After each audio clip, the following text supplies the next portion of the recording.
din natin kasi dito sa Galera de Mandaue, nagkaroon ng controversial rooster.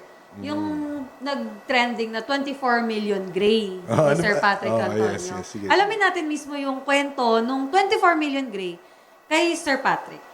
Wala, yung 24 million grays, just a figment of the imagination.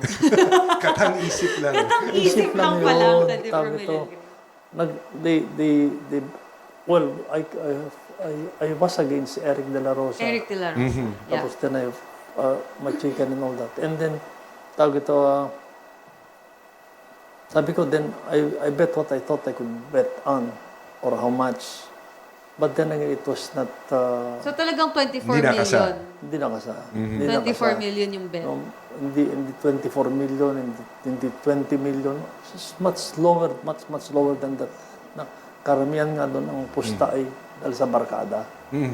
So, daw ito, kung sa akin lang, konting-konti lang yun. Kasi at that point in time, I was already winning. And pagka nananalo ko ng ganun, May redoble. may May pampagana. so kung ano yung pusta na lang yun dyan. So, with that. So, kasi yun na lang parada nila eh. Hindi na sa akin yun eh. Ang dami na nang pumusta doon eh. People na you cannot say no to. Oh, so maraming sama lang. Pero hindi na rin naman nila may kasa. Dahil lang tawag ito. Wala rin papago. Walang papago. Wala naman. Opo.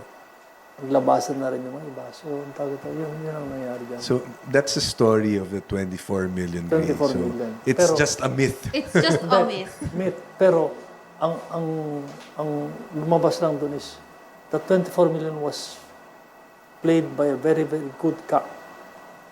Na ano yan. And I think that was the reason why yung 25 million was associated with a talisayan.